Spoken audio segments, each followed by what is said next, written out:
Hi, and good evening, everyone. My name is Albert, and this is Vlogs About Nothing. Thank you very much for taking the time out of your very busy evening to join me. I really appreciate it. See, it's not so hard to say. I'm just completely butchering things that have no right to be butchered. I know how to speak English, I promise. I know how to communicate. I'm thinking that I do. Anyways, I hope that you guys are doing really well. It's Saturday night, so if you're out or you're about, or if you're catching this when you get home, just know that I hope that you stayed safe, you feel me? And that you are doing all right and you're getting ready for the work week. There's a lot of things that are going to be happening this week. You know, I'm not going to be the guy to break the news to you, but we have a new president being sworn in early this week. We then will have a later discussion, I'm sure, at the end of this week about the Ukraine war, and I'm sure that will happen. I'm sure we'll also hear about TikTok more than we all care to hear about. If TikTok makes it into the speech that President Trump makes when he enters office, God help us all. I'm just saying, because that would be super cringe. And I feel like only Donald Trump would be somebody to like include corporate garbage talk in his State of the Union speech, you feel me? I'm just saying. Or what is that speech called? The swearing in of the new president or something. I'm not sure, but regardless, a new old guy's gonna come in and he's gonna try and do things different, or whatever. But that's not what we're talking about tonight. Tonight, we're talking about how the modern worker has constantly changed over the last 50 years, and I feel like boomers and uncool Xers don't give the kind of credit where it's due as it concerns specifically job opportunities and circumstance in individuals' lives in the modern age. And so I'll point to a number of different studies. I'll include some information below, but I'm just kind of going off of what I remember, and I'll go ahead and make sure that my stuff is fact checked, okay? Because these are all improv talks, there's never a script, and I'm sure that I say lots of incorrect things. Now, I do my best, honestly, and I always preface, you feel me? Like, I do my best to not say inaccurate things, and in fact, I often hardly ever quote statistics or anything at all like that. I try to construct my speeches as if they were just some guy talking about nothing. You know, it's a lot more complicated than it sounds, or perhaps than I make it look, because there's a lot implied in all of those things. So let's just move forward. And I will say that there are studies of all different kinds, and statistics are, by God, just one of those things that can be manipulated and construed in any kind of way that, can be fashionable for that time. So it's always important to keep these things in mind. Even when you're just listening to some random dude talk to himself on his bed, in his room, to his bed, to his phone. You feel me? Like that's just what it is. That's the reality of things. But I will say that like having a career is something of the 20th century. Not many workers, modern day workers, are going to have an opportunity to experience any kind of a quote career, close quote, for a number of different reasons.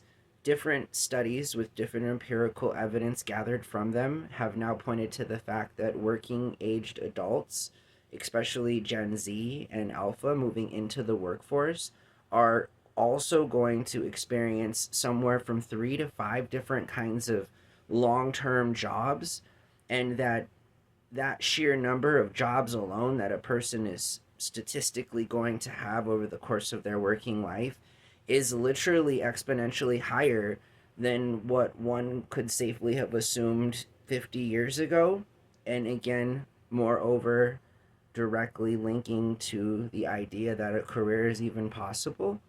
And it's for these different reasons that I myself have tried to think ahead as it concerns the evolving door of politics, geopolitical, a lot like sociological things, you feel me, as it concerns like soon there won't even be an opportunity for a lot or a large number of people to work. And can you imagine a world that currently is the way that it is, with even less jobs, but without any kind of meaningful substitute? And obviously, this goes into some socialist talk as it concerns the dire need for universal basic income and for the government to subsidize and or provide its citizens with the kind of basic building blocks that one must have in order to be put in any kind of a competitive position to begin with, if that position is to be had for gainful employment and meaningful growth as it concerns that employment and its relation to the individual. Because employment is everything, money is everything. Wu-Tang said it, you feel me? Cash rules everything around me. And unfortunately that is kind of the way that it is, but that doesn't mean that we can't, as a very rich nation, pay for the kinds of things that our citizens need, right? And I think a big part of that is just having the conversations that we need to have with younger people, and the idea that that's tough. Moving is tough. Changing jobs is tough. 50 years ago, it wasn't recommended. It was the career oriented infrastructure where generational wealth was initiated from one family member or two and or just a line of them steadily working in a specific kind of field and or industry. And I just think that as jobs are replaced with technology, both the digital kind and the robotic kind that will inevitably appear IRL sooner than I think a lot of us are going to be comfortable with. And moreover, it's just really important to like have value behind the kinds of jobs that Alpha and Gen Z are going to be receiving. They're not going to get even any kind of chance for a real good job because real good jobs just simply will not be in high offerings. And there's only so many jobs that have the kind of fulfillment that one would require to make it competitive by nature. I mean, that's the whole game. That's the whole beast of capitalism and the free market and things like that. So if we want to continue to like practice things that are inherently privileged like modern day capitalism, then we need to strongly recommend that a part of socialism gets interjected in with that to balance out what is arguably going to be the largest unemployment break in history. And all I'm saying is that we all are going to experience many different kinds of jobs in our lives. And I am old enough to have grown up in a kind of transitional era where people gaslit myself and peers into thinking that if we didn't have a kind of job that was 40 years down the road for us, then we weren't accomplished, well rounded individuals.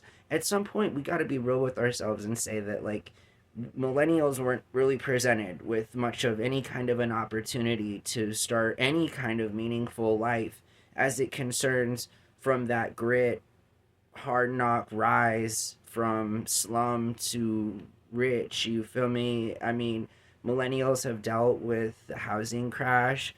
We've lived through 9/11. We've lived through a pandemic.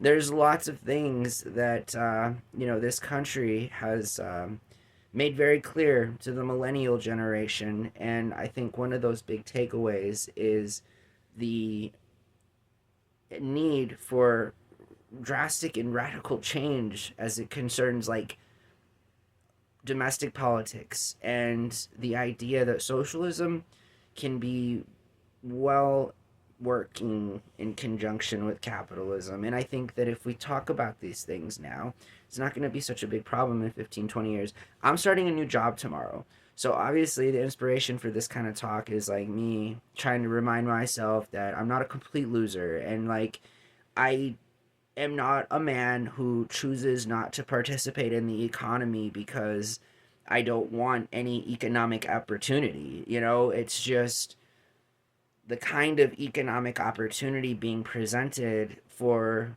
myself and my peers and younger people are just the leftovers from what Xers and boomers don't want. And that kind of attitude, right, that like is not very welcoming, and it's not very immersive. Like, you don't want to be a part of a industry or a system that constantly like gaslights younger people because they have a brain and want to be treated equally, and moreover want to be paid more money, or at the very least have basic labor protection at their place of work so that they're not fired for no reason, or that if they are fired, those reasons are disclosed. I mean, these are very basic principles. These are very basic courtesies that the pageantry of civilized people should offer one another without question. I mean, that's a part of being accountable, transparent, communicative, all of these things that are required to make any sort of real meaningful progress.